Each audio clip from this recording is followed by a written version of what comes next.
여러분 안녕하세요, 블랙입니다. 오늘은 한국 경제 이야기와 한국 부동산 이야기를 연달아서 설명드리는 시간을 갖겠습니다. 요즘 경제가 너무 어렵다 보니 주식 망한다, 부동산 망한다, 나 죽는다 등등 여러가지 비관론이 득세하고 있습니다. 그래서 제가 최근에 한국은행에서 발표된 보고서 2개를 가져왔습니다. 한국은행에서는 한국 경제, 한국 부동산을 어떻게 보고 있는지 살펴보겠습니다. 설마 한국은행에서 사기를 치진 않겠죠? 먼저 통화신용정책 보고서에 대해서 살펴보겠습니다. 이창용 한국은행 총재를 비롯한 여러 위원분께서 쓰신 보고서입니다. 나름 신뢰도가 팍팍 올라가죠. 그리고 이 보고서는 1년에 딱 4번밖에 나오지 않습니다. 매 분기마다 세계 경기, 한국 경기, 금융 상황 등 여러가지 매크로 분위기를 자료와 함께 우리에게 풀어서 설명드립니다. 투자자라면 꼭 읽어봐야 하는 자료 중 하나로 봅니다. 목차에 나와 있는 페이지만 봐도 70페이지가 넘어갑니다. 이거 다 보면 머리 아픕니다. 다들 바쁘시잖아요. 그래서 제가 이 중에서 중요한 그래프 7개만 딱 여러분께 보여드리고 바로 다음 보고서로 넘어가 보겠습니다. 왼쪽 그래프를 먼저 보겠습니다. 왼쪽에는 글로벌 제조 PMI, 글로벌 서비스 PMI, 경기 선행 지수가 정리되어 있는데요. 주황색으로 표기된 제조업은 여전히 바닥권에서 움직이고 있습니다. 그렇지만 청록색으로 표시된 서비스업은 꽤 양호하죠? V자로 살아나는 중입니다. 제조업 경기는 조금씩 위축되고 있지만 그래도 사람들이 모아둔 돈을 기반으로 소비를 꾸준히 이어가는 중이라고 보시면 됩니다. 그리고 파란색으로 표기된 경기 선행 지수는 최근 들어 조금씩 오르고 있습니다. 경기 선행 지수가 6개월에서 1년 정도 후의 경기 상황을 미리 진단하는 겁니다. 그리고 우리가 일반적으로 투자하는 주식이 바로 경기 상황을 6개월에서 1년 정도 선반영하잖아요. 그렇다는 것은 경기 선행지수와 주식이 비슷하게 움직인다고 말할 수도 있겠습니다. 그래서 오른쪽 그래프에 나와 있는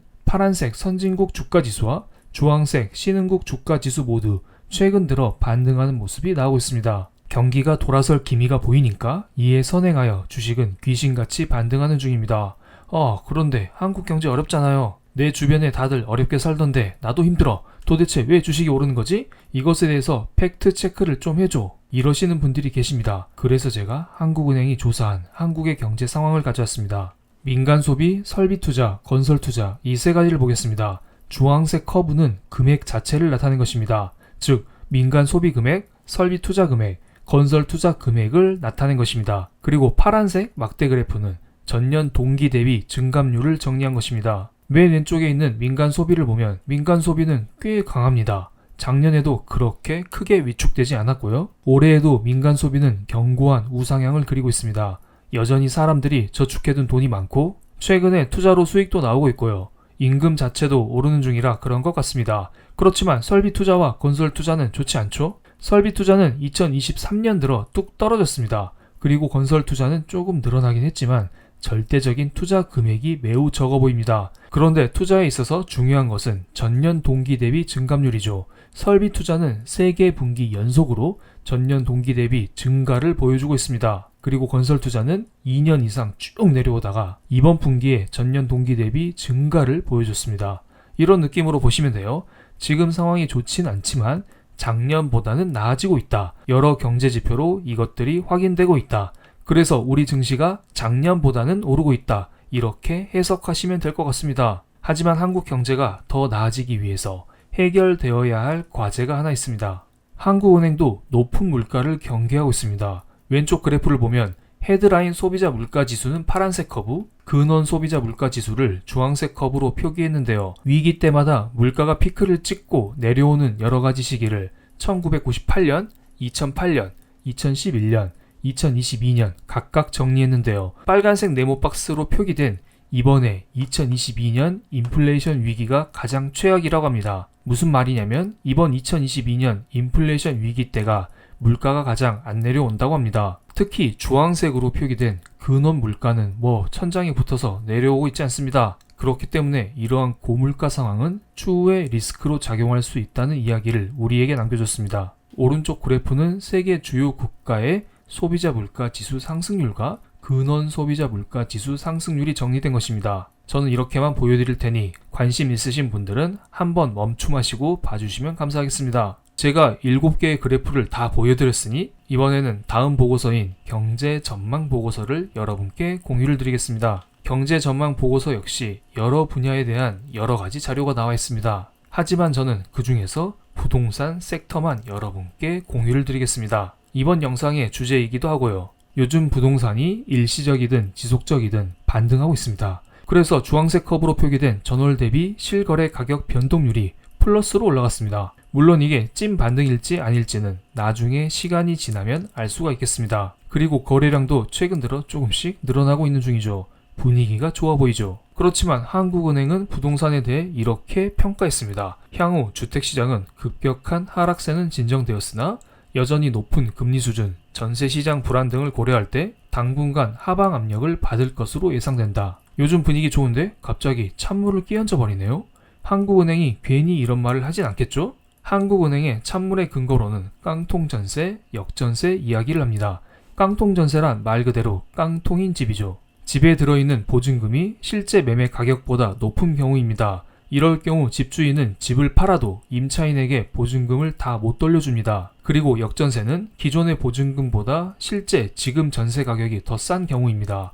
역전세를 맞은 집주인은 줄어든 전세금만큼 임차인에게 줘야 하기 때문에 돈이 없으면 집을 팔아야겠죠. 한국은행은 이러한 과정 속에 주택가격 하락 압박이 커질 수 있다는 이야기를 했습니다. 그렇지만 요즘 문제가 되고 있는 PF 대출은 주택가격 상승 요인이라는 평가를 했습니다. PF 문제로 아파트의 착공이 늦어지고 있기 때문에 이러한 공급량 감소는 결국 주택가격 상승을 유발할 수 있다는 말을 했습니다. 갭 투자 건수를 보면 확실히 2021년에 많이 했죠.